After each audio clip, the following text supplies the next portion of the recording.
اس کا مطلب یہ نہیں ہے کہ لڑکی کو لڑکا دیکھے اور لڑکے کو لڑکی دیکھے. مجھے معلوم نہیں کہ یہ کیوں کہا گیا ہے. قاری محمد طیب صاحب نے ایک کتاب لکھی ہے، اس کا نام ہے التشبہ فی الاسلام. اچھی طرح غور سے نوٹ کرو. آج کل وہ تفسیر کے ساتھ شائع ہو گئی اور اس کا نام ہے اسلامی تہذیب و تمدن.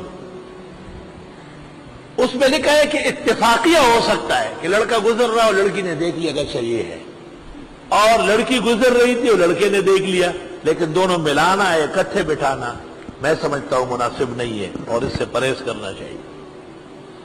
پس نکاح، کیونکہ نکاح سے پہلے تو وہ اجنبی ہے، تو اجنبیوں کا ملاپ کیسے جائز ہے؟ اور اگر پسند نہیں آیا تو یہ خالص تعیش ہو گیا ہے جو ناجائز ہے. پس نکاح کرو وہ جو پسند آئے تم کو، اور تم معیار بھی نہیں ہو.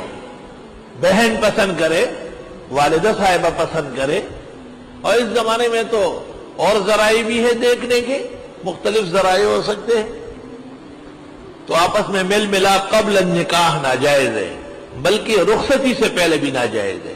میں اپنے مقام پر دلائل قائم کروں گا. میرا کہنا یہ ہے کہ اگرچہ نکاح کے بعد شرعاً میل ملاپ ہو سکتا ہے، لیکن عرف کے اندر جب تک باقاعدہ نکاح ملاپ نہ کرایا گیا ہو، اس سے پہلے لڑکے اور لڑکی کا ملنا ٹھیک نہیں ہے. اور جنہوں نے میری بات نہیں مانی وہ یہاں روتے ہوئے آئے کہ ابھی رخصتی میں وقت باقی ہے اور لڑکی حاملہ ہو گئی. تو میں نے کہا انہی کو جا کے پکڑو جنہوں نے آپ کو میرے مقابلے میں اجازت دی تھی. جب میرے مسئلے پر عمل کرو تو کسی اور سے مت پوچھو گے، تب جا کر کے آپ کے پیر جمیں گے، ورنہ پیر ایسے اکھڑیں گے کہ سر نیچے فرش پر مارا جائے.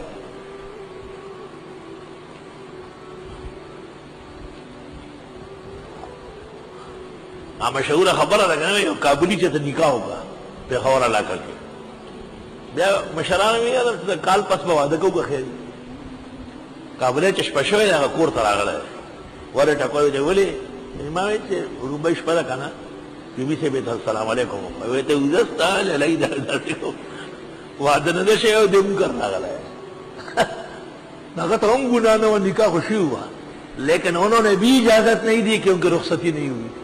اور رخصتی کا اگر کوئی معنی ہے تو اس حدیث پر نظر رکھو.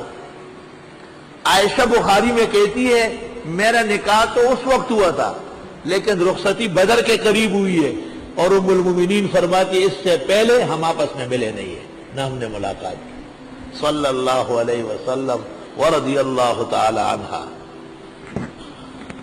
پس نکاح کرو پسند کی عورتوں سے 2 3 4 اور بیویاں 2 صحیح 3 صحیح 4 صحیح، لیکن زنا مت کرو، بدفعلیاں مت کرو، یہ مطلب ہے. حضرت اقدس فقیہ الامہ حضرت مولانا مفتی محمود صاحب اعلی اللہ مقامہ تفسیر میں لکھتے ہیں کہ ابتدا 2 سے ہے تو نکاح میں اصل 2 ہے. مفتی صاحب نے اس لیے پھر 2 اور کیے. ایسا وہ فرماتے کہ شروع ہی 2 سے ہے. فَإِنْ خِفْتُمْ بس اگر تم ڈرنے لگے کہ بابا 2 اور 3 کون رکھے، اس زمانے کی عورتیں ان کو سنبھالنا بھی کوئی آسان نہیں ہے. وہ ایک شخص تھا، وہ بہت عورتوں کا شوقین تھا، کبھی ادھر کھڑا ہے کبھی ادھر کھڑا ہے. عورتیں بھی بڑی غیرتی ہوتی ہے. عورتوں نے کہا یہ کیا جگہ جگہ کھڑے رہتے، خیر تو ہے. یار بس اس کو عورت ہے بہت پسند، جہاں عورت گزرتی ہے یہ وہاں کھڑے ہو کر کے اپنے آپ کو کورشتا ہے.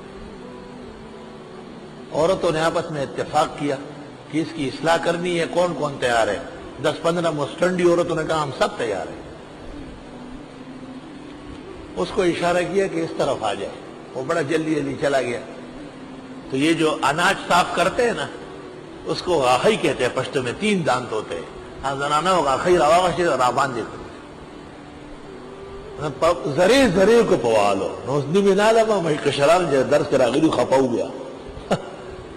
آئیسو عبدالواب شبنم مردوی فقیر حسین او کوٹے تخی جا او دا لڈیر جی نے کئی مستی دی غاخی بدی کی پاو چٹا کئی بدی کی.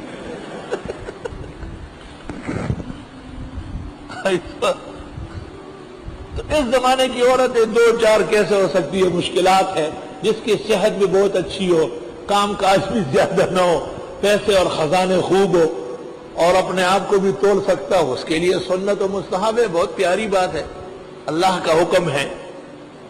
اس کو کہتے ہیں مسئلہ تعدد ازدواج، ایک سے زیادہ عورتیں رکھنا نکاح میں۔ بیبیاں خفا ہوتی ہے کہ یہ تو قرآن ہے، اگر آپ کے دل میں ذرہ برابر بھی شک ہو اس حکم کے ماننے میں تو آپ کافر قطعی ہے، اسلام سے خارج ہے اور جہنمی ہے۔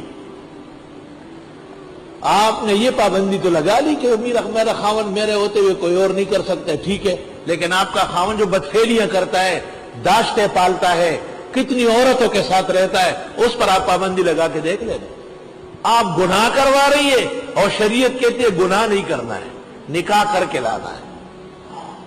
اور پوری بات سن لو، فَإِنْ خِفْتُمْ، پس اگر تم ڈرتے ہو زیادہ عورتیں رکھنے سے، اللہ تعدلوا کی برابری نہیں کر سکو گے، انصاف نہیں کر سکو گے، فواحدۃ، ایک ہی بہت ہے۔